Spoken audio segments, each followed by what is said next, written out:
Diz assim a palavra do Senhor em Efésios capítulo 3, verso 14.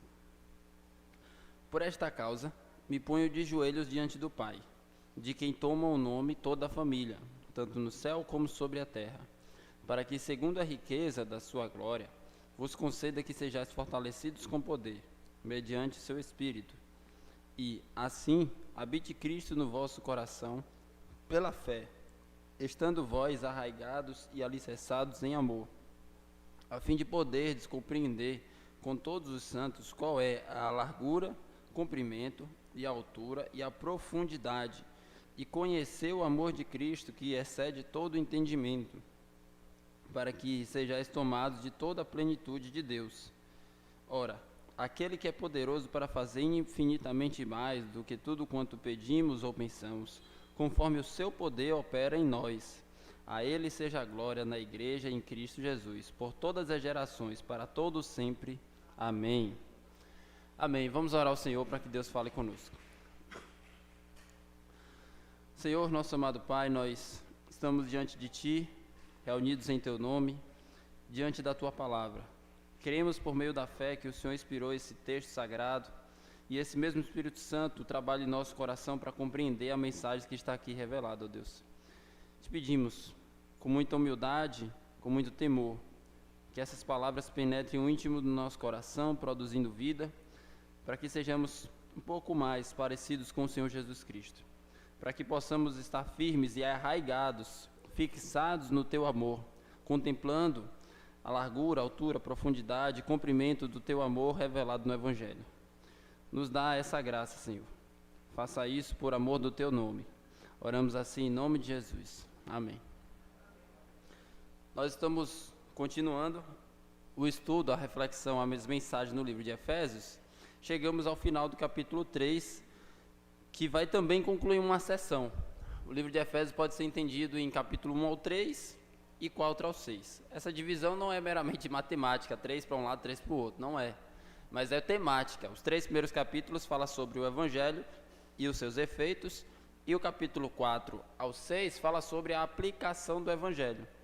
E aqui, Paulo está concluindo essa sessão e, mais uma vez, ele faz uma oração. Ele diz, por esta causa me ponho de joelhos. Isso é bem interessante porque é a segunda vez nessa carta, em um curto período de texto escrito, que ele menciona a oração que ele faz, mostrando para nós que esse evangelho que ele está refletindo e trazendo para nós é o evangelho que nos leva a orar, é o evangelho que nos leva a contemplar a grandeza do amor de Deus e a suplicar para que a gente tenha mais e mais compreensão desse amor e ao mesmo tempo estejamos arraigados, é a palavra que ele usa aqui, ou alicerçados, fixados, aprofundados no grande amor de Deus. Então a meditação, a reflexão nessas palavras que ele está trazendo, assim como ele levou Paulo a orar, assim como o próprio Paulo foi levado a orar, nós também somos levados a orar a partir da meditação no Evangelho. E a palavra de Deus diz em Efésios 3,14, por esta causa. Qual causa? É uma pergunta que nos é interessante. Ele está voltando, ele está retornando a Efésios 3,1. Olha como ele começa Efésios 3,1. Por esta causa, eu, Paulo. Em Efésios 3,1, ele começa um assunto e ele vai falar sobre a missão dele, só que ele abre um parêntese e fala um pouco mais sobre a sua missão, sobre a sua vocação diante de Deus. E depois ele fala, aqui agora no versículo 14, sobre esse chamado que ele tem para orar em favor dos cristãos. Essa oração que ele faz é especificamente em favor daqueles irmãos da igreja de Éfeso. Então, por esta causa, qual causa? Tudo que ele já falou antes. Do capítulo 1, capítulo 2, ele falou sobre a grandeza do Evangelho, que nós estávamos mortos em delitos e pecados, Deus nos deu vida, Deus nos salvou, quando nós não merecíamos, e a salvação é pela graça, não por obras, para que ninguém se glorie, e isso é obtida por meio da fé em Jesus Cristo. E aqui, no final do capítulo 2, ele fala da união entre judeus e gentios, onde Deus forma um só povo, um só santuário, mostrando a unidade e a maravilha do plano de Deus. Agora, ele considera tudo isso e ele dá mais um passo. E isso é algo que eu já falei algumas vezes aqui na igreja, faço questão de repetir. Cada seção da Bíblia tem conexão com a seção anterior e com a seção seguinte. Então, quando Paulo fala por esta causa, a gente necessariamente ele nos joga para entender o que ele falou antes. Aqui eu estou só recapitulando o que a gente já viu, de Efésios 1 até 3:13, e para entender o que ele quer dizer com por esta causa. Então, quando você está lendo o versículo e por acaso você lê esse texto, por esta causa, você tem que ler o que ele disse antes. Qual causa? E a causa é o Evangelho. E esse Evangelho leva Paulo a quê? Ele diz, me ponho de joelhos diante do Pai. Ele ora, como eu já falei, e é o mesmo impacto que nós devemos fazer diante do Evangelho, orar. Só que eu quero abrir um parênteses, né? Paulo faz muitos parênteses, a chamada digressão, para considerar uma questão, que ele diz, me ponho de joelhos. Qual é o modo que a Bíblia trata sobre a posição da oração? A verdade é que a Bíblia não diz que existe um padrão, uma posição normativa. A única forma de orar é de joelhos, em pé, sentado ou qualquer outro. Não. E a gente vai ver alguns versículos aqui. Primeiro ele fala aqui de joelhos. Lá em Êxodo, capítulo 34, versículo 8.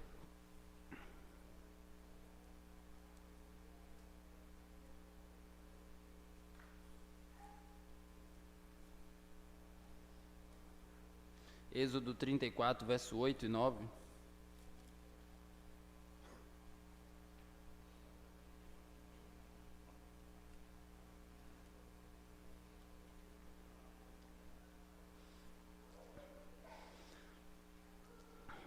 E imediatamente curvou-se Moisés para a terra, o adorou e disse, aí segue a oração.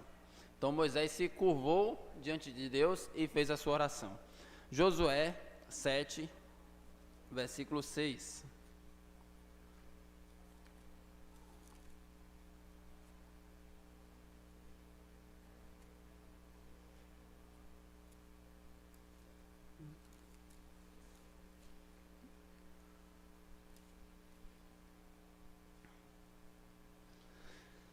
Disse Josué, Senhor Deus, porque fizeste este povo... capítulo 7, verso 6. Então Josué rasgou as suas vestes, se prostrou em terra sobre o rosto, perante a arca do Senhor, até a tarde, ele e os anciãos de Israel deitaram pó sobre a cabeça, e disse Josué, e aí ele segue a sua oração. Então como é que a posição dele estava aqui? Prostrado com o rosto em terra, certo? Aí a gente tem Neemias, capítulo 9, versículo 5. Eu estou passando esses versículos para mostrar que na Bíblia tem várias posições que a pessoa ora, e isso nos ensina que não existe uma única posição que a pessoa pode ou deve orar. Neemias, capítulo 9, verso 5.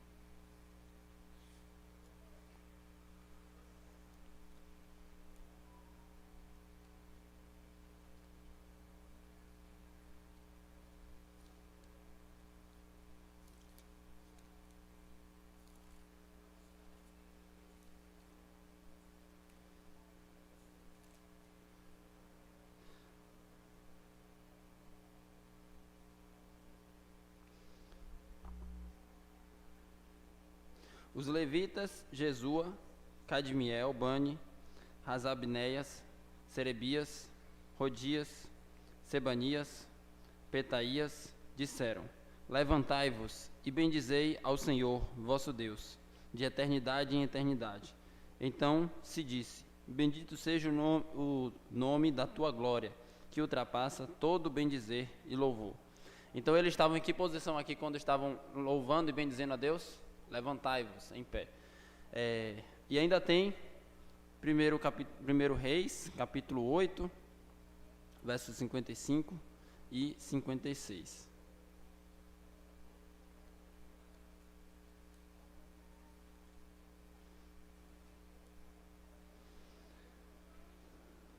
Pôs-se em pé e abençoou toda a congregação de Israel em alta voz, dizendo, bendito seja o Senhor, que deu repouso ao seu povo Israel.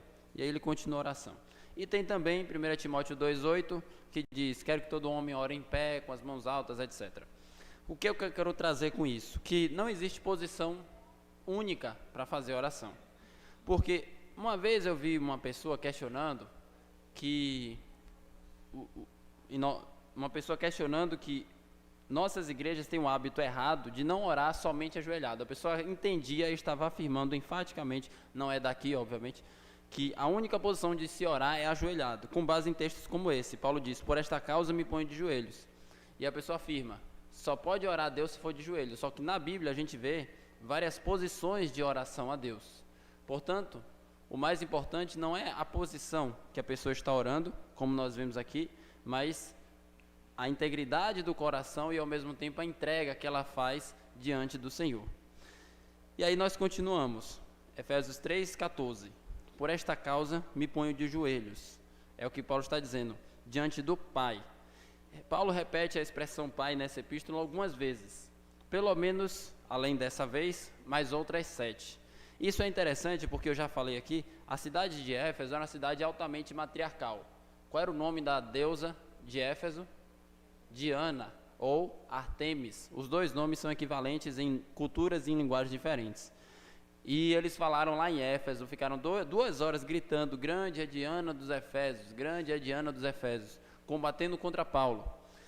E aquela cultura fortemente matriarcal, com a ênfase na deusa Diana, e Paulo fala repetidas vezes, pelo menos 8 vezes nessa epístola, fazendo referência a Deus como Pai. Inclusive até os dias de hoje tem pessoas que lutam contra isso, dizendo que Deus não pode ser referido como Pai, mas Deus se revela a nós como Pai, Filho e Espírito Santo, e pela fé nós vamos nos submeter a Ele e acreditar nele conforme Ele se revelou.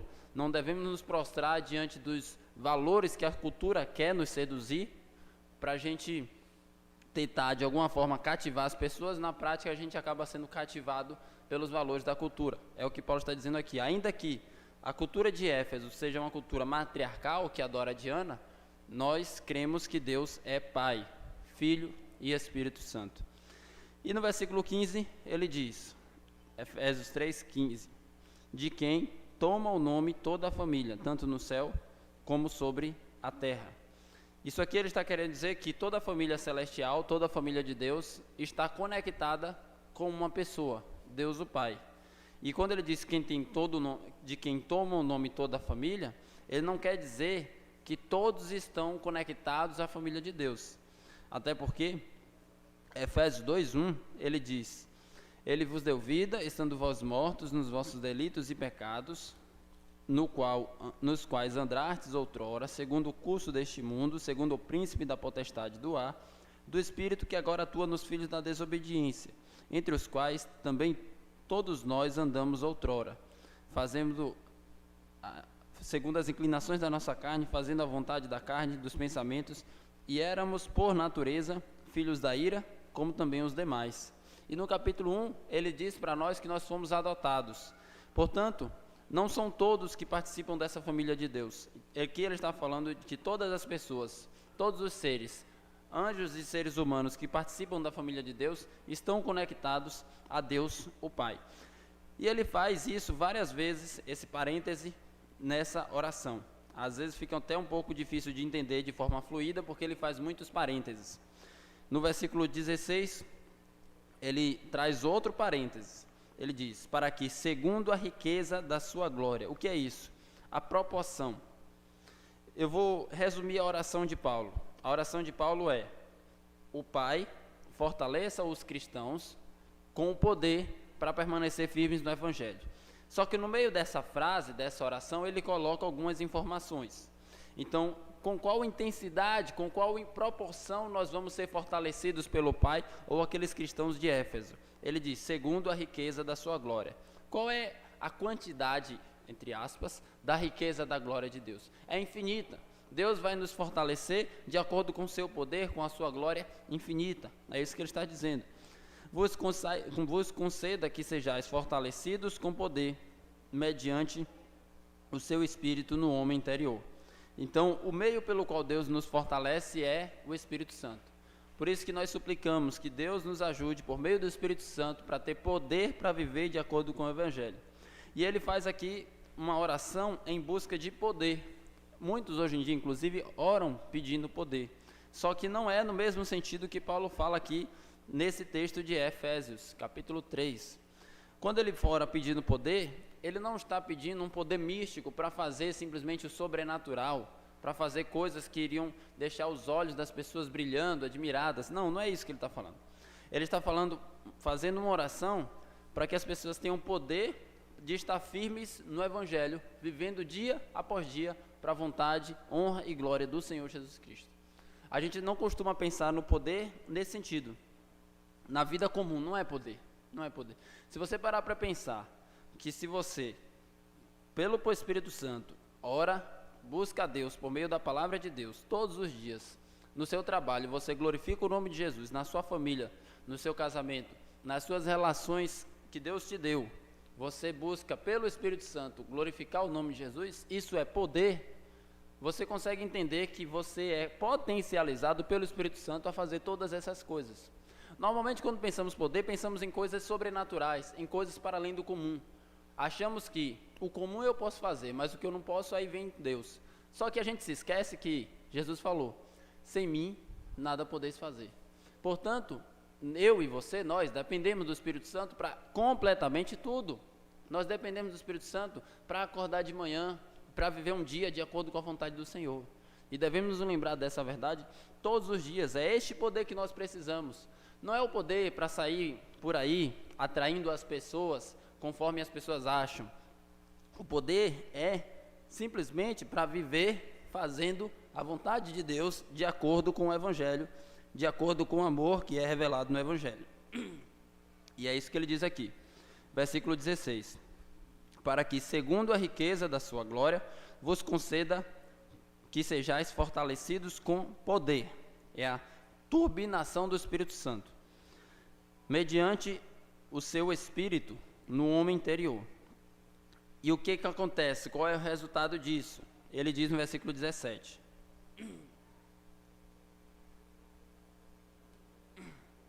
e assim habite Cristo no vosso coração, pela fé, estando vós arraigados e alicerçados em amor.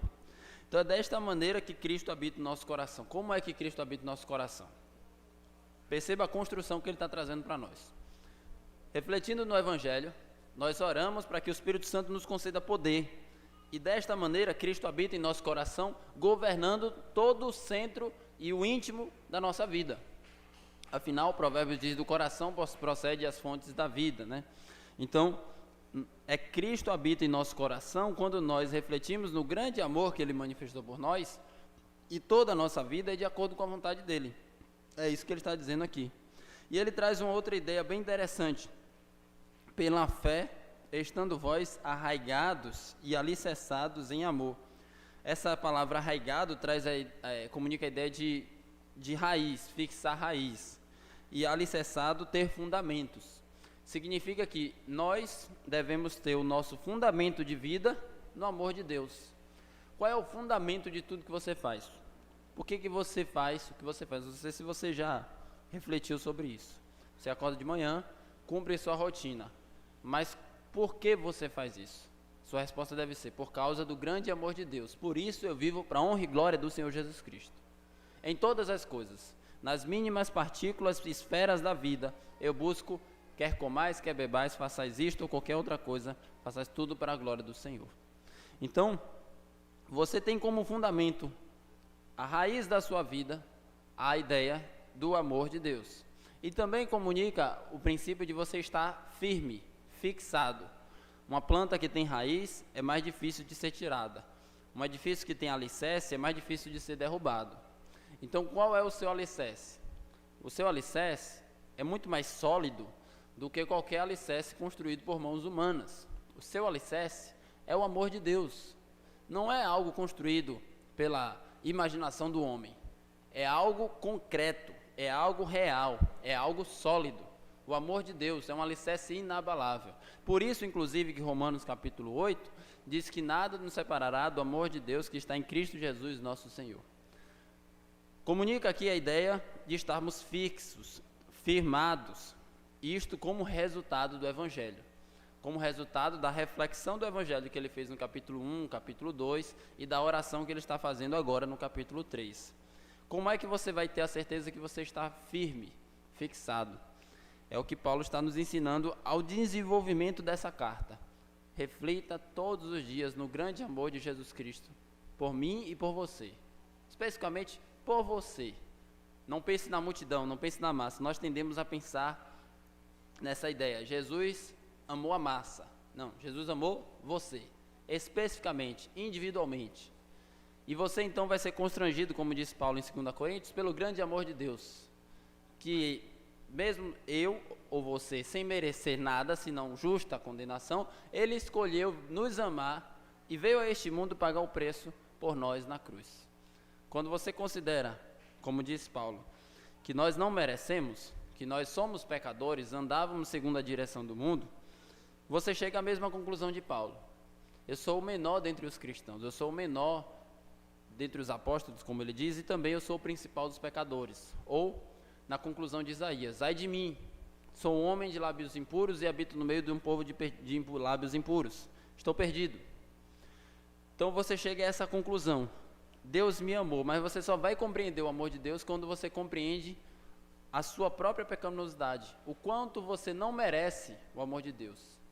E é assim que você chega a essa conclusão que Paulo traz para nós aqui. Perceba que Paulo, para falar do amor de Deus, ele gasta muitos versículos falando da nossa culpa, do nosso merecimento de condenação.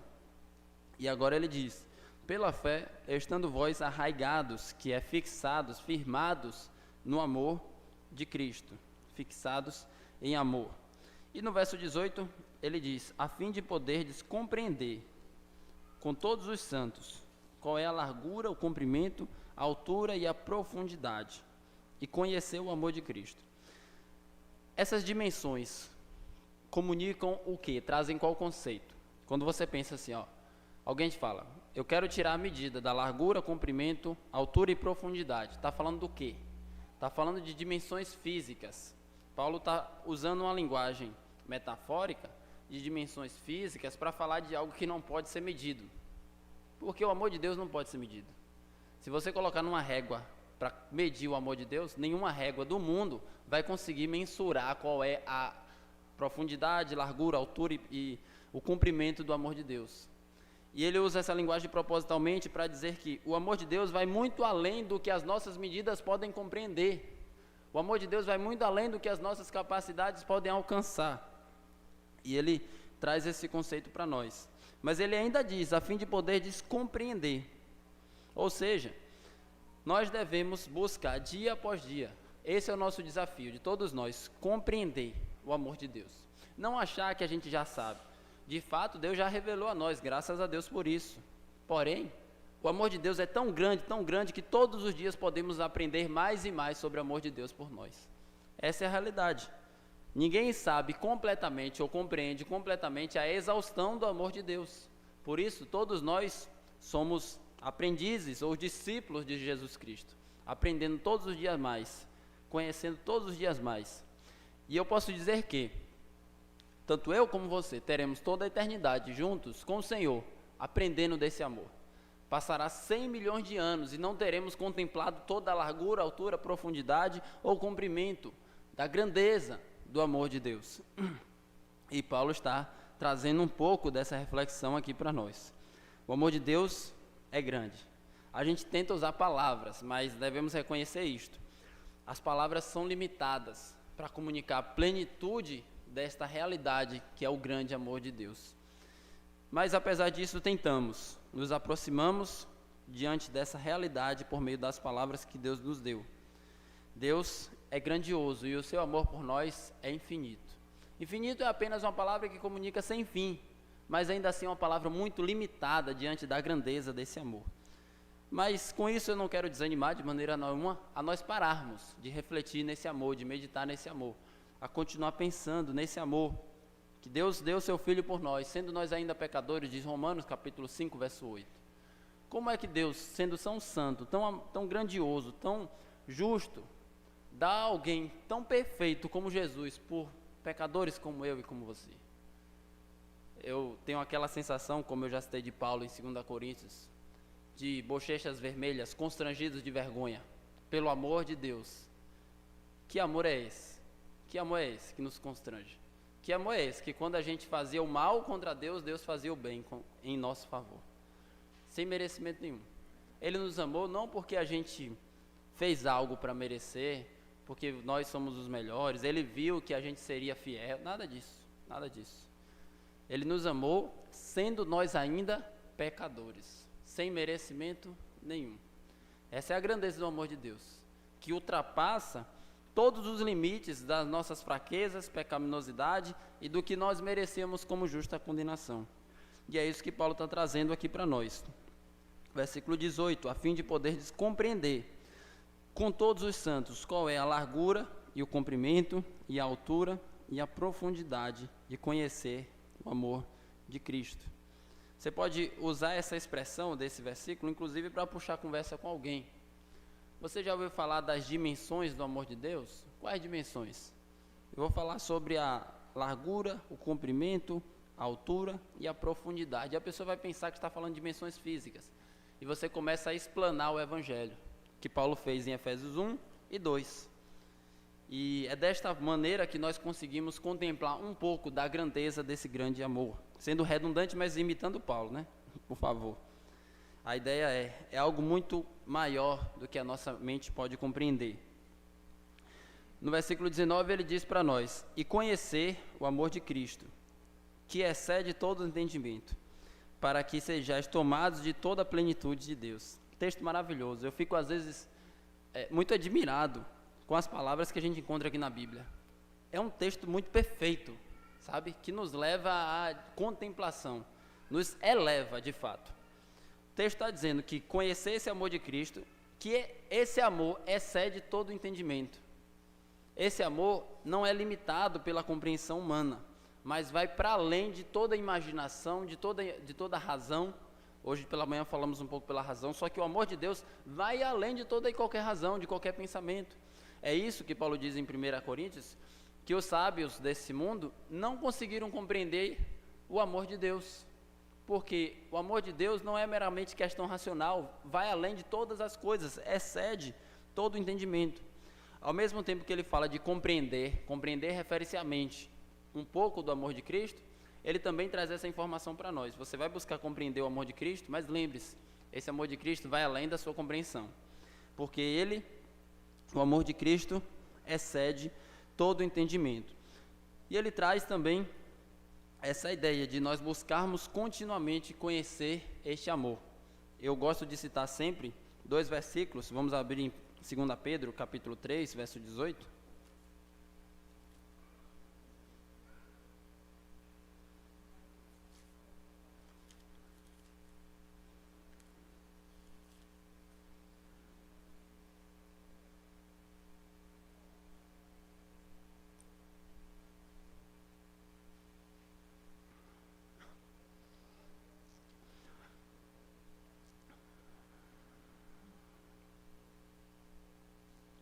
Dois versículos que colocam para nós o verbo em imperativo, que significa uma ordem. Deus nos dá uma ordem. 2 Pedro 3,18. É uma ordem: crescei na graça e no conhecimento do Senhor e Salvador Jesus Cristo. A Ele seja a glória tanto agora como no dia eterno. É uma ordem: crescer na graça e no conhecimento. Você deve conhecer mais a Deus amanhã do que hoje, e depois mais, e continuamente mais. E outro texto no Antigo Testamento é Oséias capítulo 6, verso 3.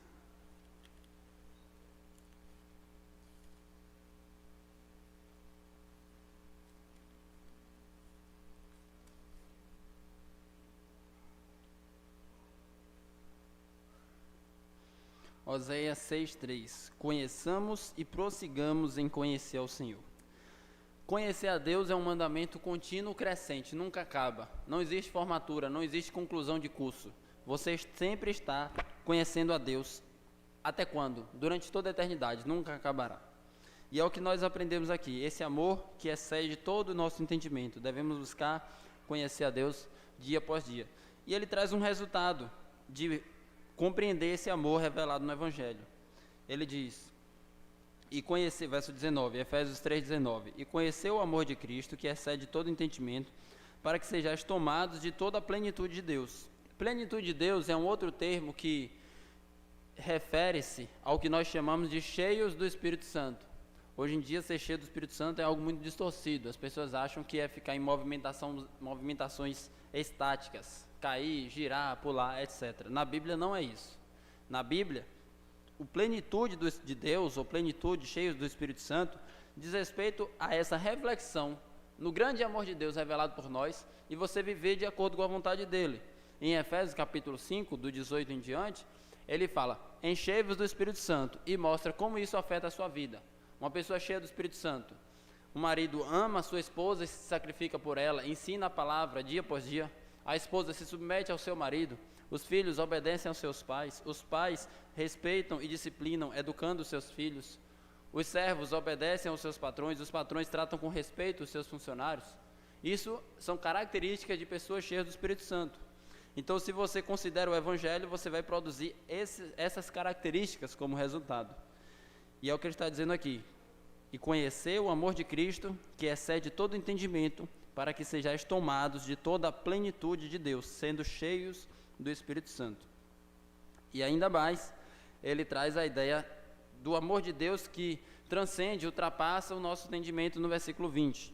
Ora, aquele que é poderoso para fazer infinitamente mais do que tudo quanto pedimos ou pensamos, conforme o seu poder opera em nós. Esse é mais um dos textos que às vezes as pessoas usam para falar dos nossos desejos. Então a pessoa pensa assim, eu estou pedindo A, mas Deus vai me dar muito mais do que A. Só que o texto está falando de quê? Qual é o assunto aqui? O Evangelho. Você nem eu jamais consideramos que Deus iria dar o seu Filho por nós. Deus fez infinitamente mais do que tudo que pedimos ou pensamos. Não está falando de Deus responder as nossas orações mais do que pedimos ou pensamos. Claro que Deus faz isso, os planos de Deus são maiores do que o nosso, mas o texto aqui está falando sobre o Evangelho, assim como o texto que eu falei hoje pela manhã de 1 Coríntios, capítulo 2, verso 6, nós vamos lá outra vez, porque Paulo traz a mesma ideia aqui. 1 Coríntios, capítulo 2, versículo 6.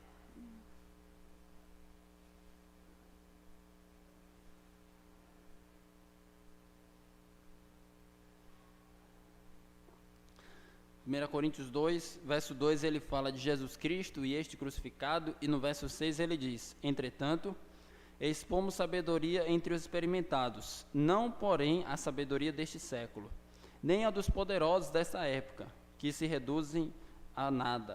Ele está falando de qual sabedoria? Mas falamos a sabedoria de Deus, em mistério, outrora oculta. Outrora oculta significa o quê? No passado não havia sido revelado, qual Deus ordenou desde a eternidade para a nossa glória. Sabedoria que nenhum dos poderosos destes séculos conheceu, porque se a tivessem conhecido, jamais teriam crucificado o Senhor da glória. Qual é o assunto de Paulo? O Evangelho, a crucificação do Senhor Jesus Cristo. E aí ele cita o texto de Isaías, mas como está escrito, nem os olhos viram, nem os ouvidos ouviram, nem jamais penetrou no coração humano, o que Deus tem preparado para aqueles que o amam. Este texto está falando de quê? Os olhos não viram, nem os ouvidos ouviram, que Deus preparou que enviaria seu Filho ao mundo para salvar os pecadores como eu e como você. Isso é o amor de Deus que a gente não consegue mensurar em toda a sua largura, altura, profundidade e comprimento. Esse é o amor de Deus que excede todo o entendimento que Paulo está falando aqui e também falou em Efésios, que ele é infinitamente mais poderoso para fazer tudo o que pedimos ou pensamos. Pedimos coisas pequenas e Deus nos dá o quê? Deus nos dá o seu Filho amado, que ele diz, em quem tenho prazer, em quem me comprazo. E ele conclui aqui, quer dizer, ele não conclui, mas nós vamos finalizar no versículo 10, que ele diz, mas Deus nulo revelou pelo Espírito, porque o Espírito a todas as coisas perscruta, até mesmo as profundezas de Deus. Então, o que é que Deus revelou? É sobre o céu? Não, Deus revelou sobre a salvação. É esse o assunto de Paulo em 1 Coríntios 2 e em Efésios capítulo 3. E na verdade, esse é o principal assunto de Paulo. Se você ler todas as suas epístolas, ele trata majoritariamente, maior conteúdo de sua carta, sobre a salvação. E isso é bem intrigante e interessante para nós, porque ele escreve epístolas para cristãos. Nós normalmente vemos a igreja esperando ouvir mensagens de autoajuda. Deus vai te dar vitória. Deus vai te fortalecer naquilo que você quer, etc. Mas Paulo, quando vai escrever para cristãos, ele fala, Jesus morreu pelos nossos pecados, nós não merecíamos estar condenados, ele tem um amor muito maior do que nós podemos entender. Então, é algo que Deus nos chama a considerar coisas maiores do que as nossas próprias necessidades ou até mesmo gostos e interesses. Considerar o Evangelho, a cruz de Jesus, o grande amor de Deus, não é apenas a porta de entrada da salvação, é todo o caminho. Jesus é o caminho, a verdade e a vida, e ninguém vai ao Pai senão por Ele.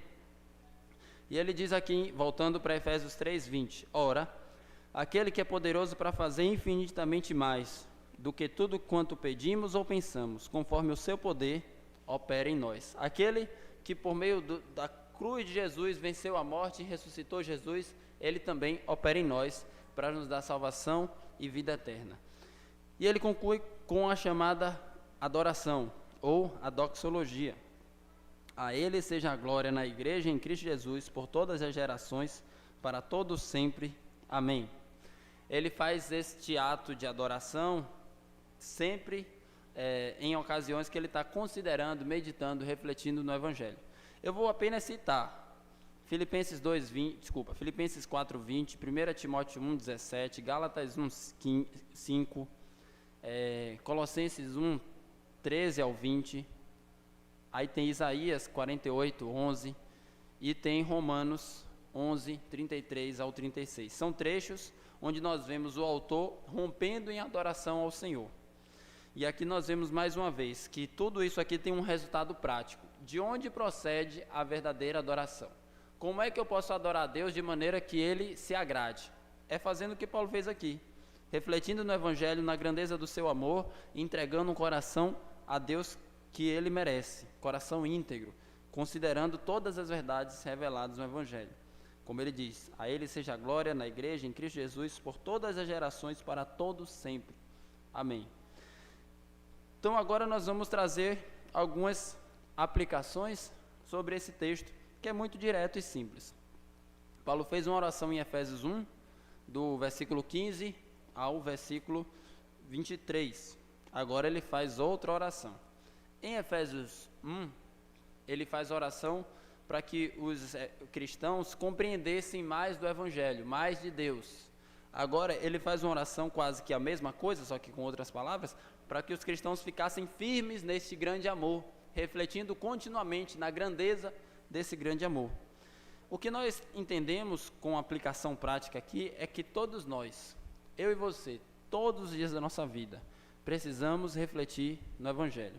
Se você fizer um plano de leitura da Palavra de Deus, você vai ver que sempre você vai encontrar nas páginas da Bíblia a graça, a misericórdia, a santidade, a justiça de Deus.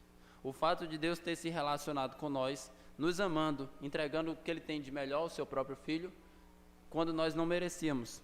E a Bíblia nos chama a fazer isso continuamente. Inclusive, é por isso que nós nos reunimos para celebrar a ceia. Lembra do que Jesus falou? Fazer isto em memória de mim. Jesus poderia simplesmente deixar a gente esquecer do corpo e do sangue que Ele deu por amor de nós, mas Ele deu um mandamento. Por que Ele deu esse mandamento? Porque Ele sabe que naturalmente a gente se esquece, infelizmente. Então nós temos esse mandamento de continuamente lembrar do amor de Deus, que deu o seu Filho, e o próprio Filho deu o seu corpo, deu o seu sangue por nós. Lembrar, esse é o nosso chamado. Paulo escreve essa carta aos Efésios, 6 capítulos, 3 ele fala sobre o Evangelho. Alguém poderia pedir para ele ser mais objetivo, trate logo do seu assunto, mas Paulo entende que o Evangelho é o assunto mais importante. E, em linhas gerais, essa epístola fala sobre o Evangelho e as aplicações do Evangelho. É o que nós veremos em Efésios 4 ao capítulo 6. A aplicação de tudo isso que nós estamos refletindo de Efésios 1, 2 e 3.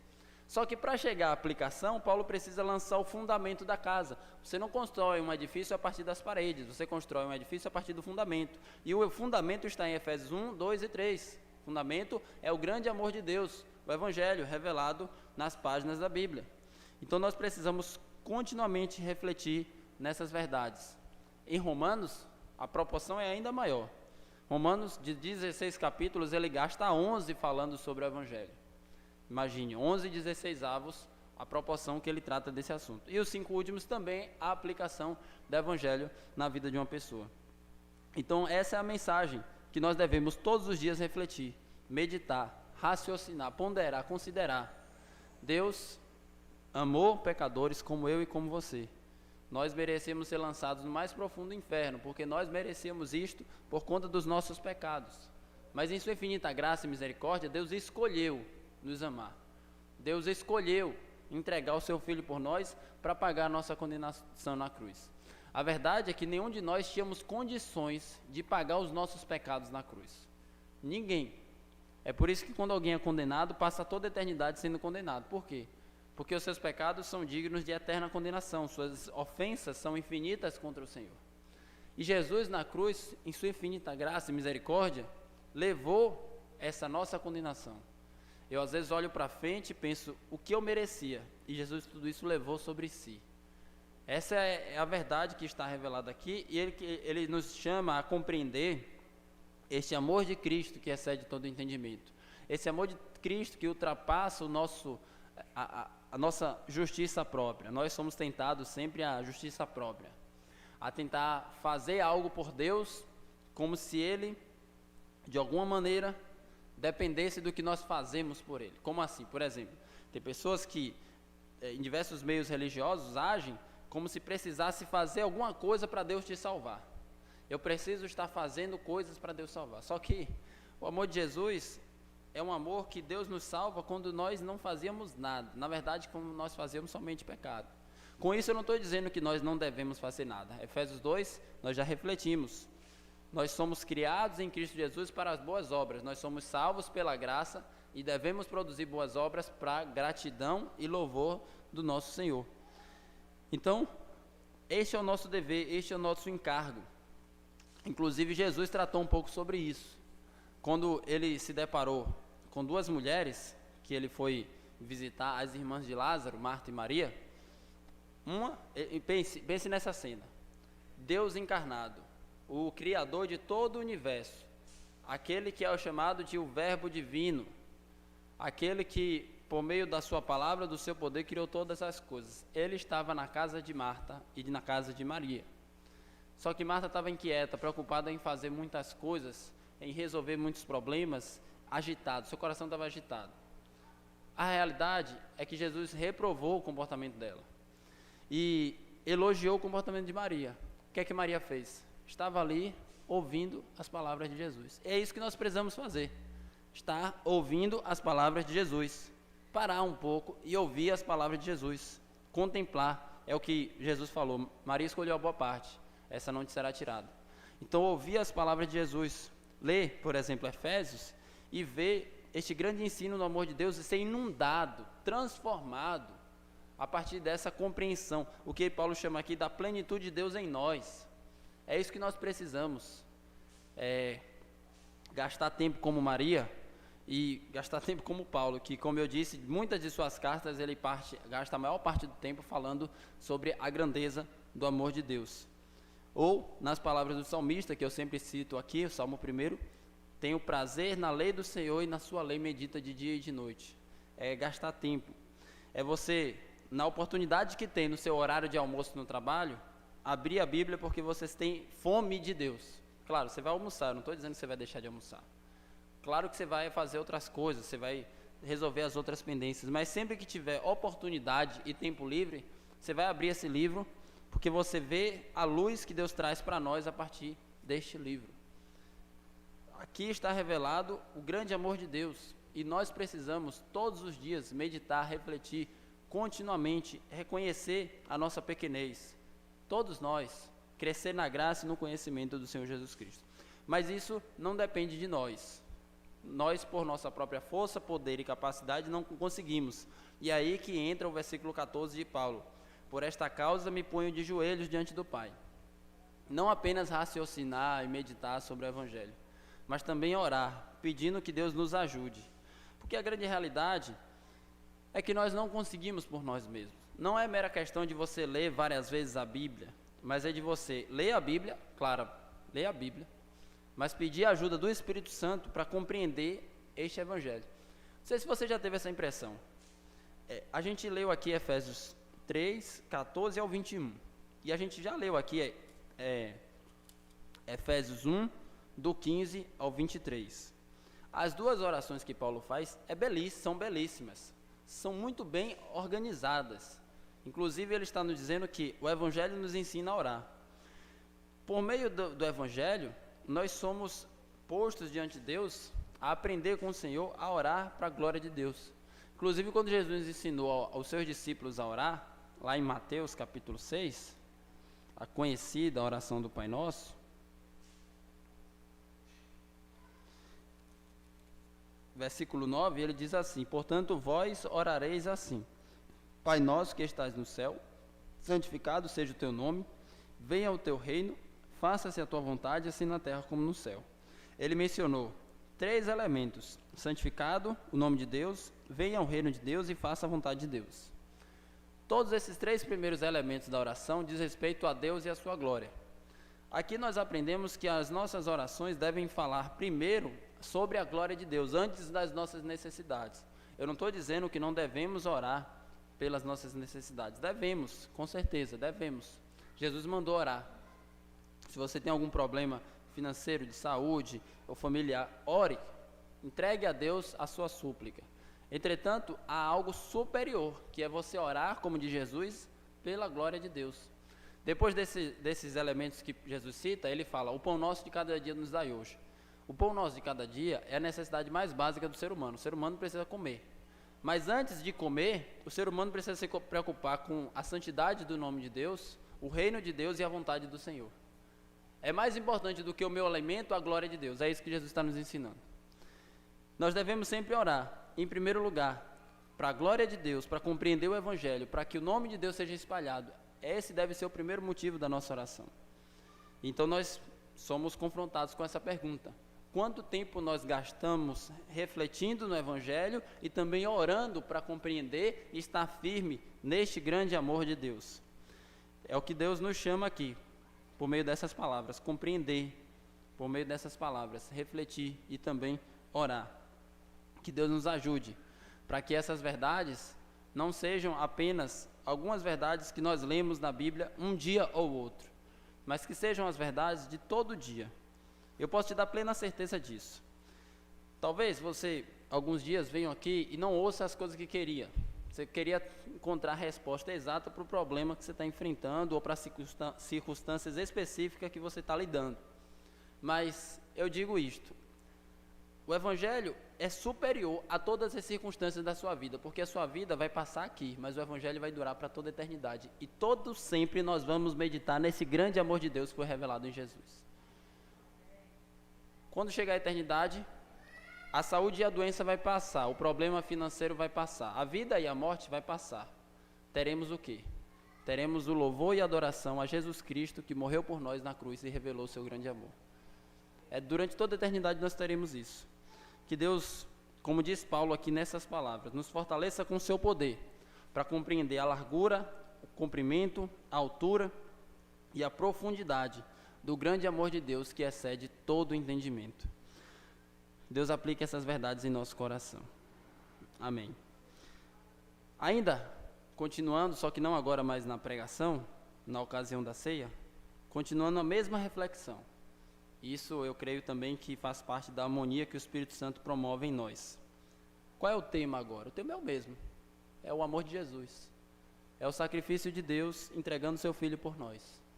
É o mandamento de Jesus Cristo: fazer isto em memória de mim.